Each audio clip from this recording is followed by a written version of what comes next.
Hello, and welcome to VTC's course on the Red Hat Certified System Administrator exam. My name is Kenny Armstrong.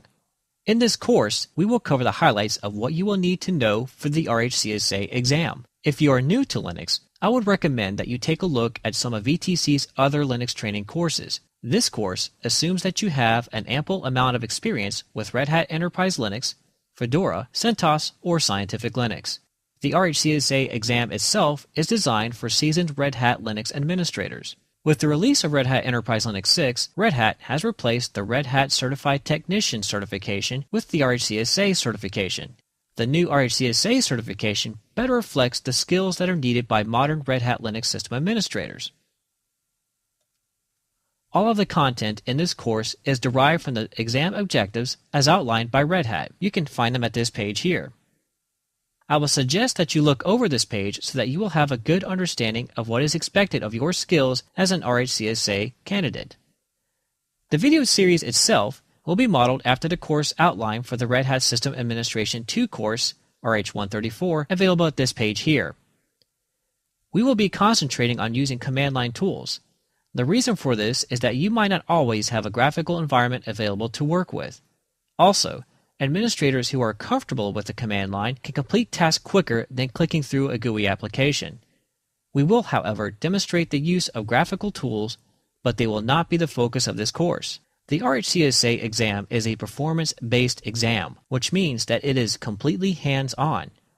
The exam is performed on a live system. No books or outside notes are permitted.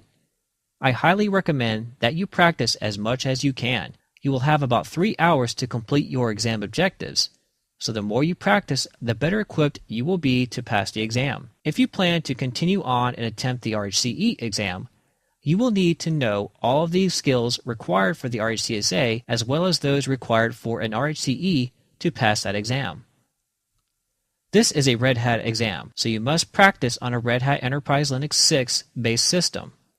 Attempting to study with another distribution of Linux will not help you a whole lot, since Red Hat has standardized on particular system directories and tools that other distributions do not include. You can obtain a copy of RHEL 6 by either purchasing install media or by requesting a 30-day trial copy from Red Hat.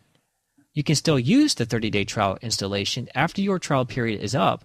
However, you will not be able to receive any new updates or install any more software from the official Red Hat repositories.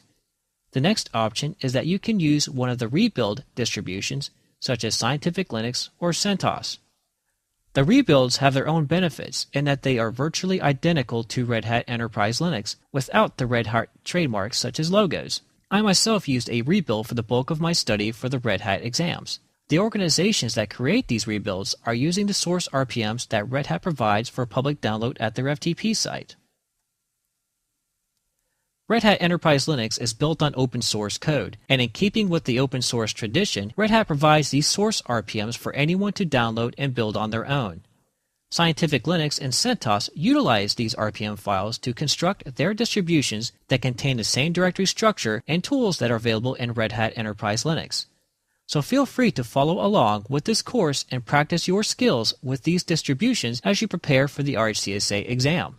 More information about the rebuilds can be found at www.centos.org and also at www.scientificlinux.org.